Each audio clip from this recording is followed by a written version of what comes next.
napanood namin do sa mga past interviews ninyo, balikan natin nung 2022, sinabi nyo po noon, tatakbo kayo sa national pero pag hindi po kayo nanalo, hindi na kayo, kumbaga magre-retiro na po kayo sa politika. Ano pong Yes. nagpabago sa inyong isip? Bakit po ngayon nandito naman po kayo sa Maynila?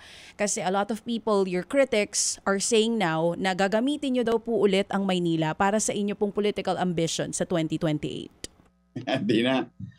Tama na yung minsan kong pinangarap yun na ialay ko ang sarili ko sa ating mga kababayan sa buong bansa. But for the meantime, I'm focused on the new mandate here in Manila, and we're gonna do, hopefully, pagbibigyan tayo ng mga taga Maynila in the next 10 years.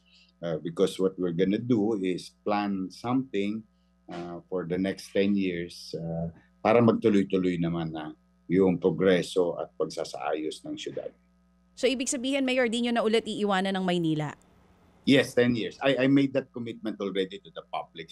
In fact, yung tanong mo, DJ, tinanong din sa akin yan ng mga taga Maynila.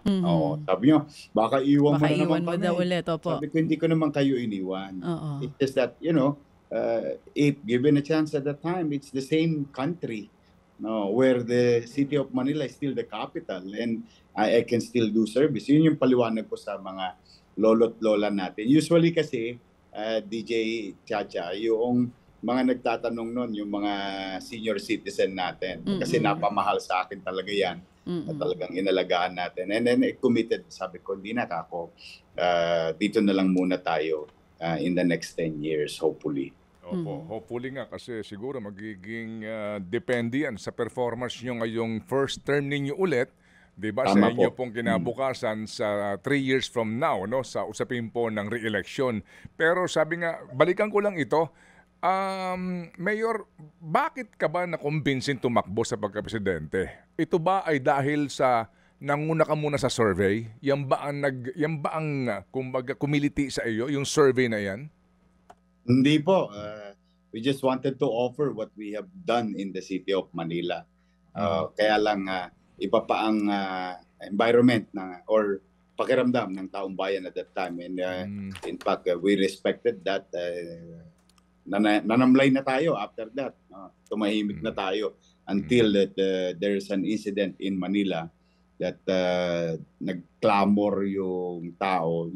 Naalala nyo yung nag-viral na yung bumalik ka na. It came from the people. Sa may Antonio Rivera nangyari yun. Opo. Sige, so Yorme, ano leksyon mo doon nung nagdaang 2022? Kung meron ka bang leksyon na natutunan doon, Mayor? Meron naman.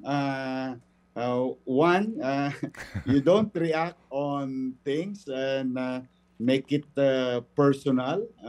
Kasi meron din naman akong pagkakamali noon, Manong Ted. May nangyari, then I reacted emotionally and brought it in the campaign.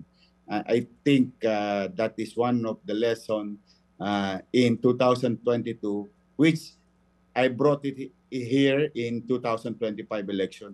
Napansin nyo, Manong Ted, hindi na ako halos nagpa-interview. Dumiretso na lang ako sa taong bayan. Doon na ako nanagot sa taong bayan, in a town hall setting. Ano yung nangyari na yon, Mayor? Ano po yon? Yung kaninyo na isa sa mga pagkakamali ba? Ano po yon? Yung mag-react ka sa isang sitwasyon and you brought it in the campaign. Kailangan talaga mahaba ang pasensya mo pag kampanya.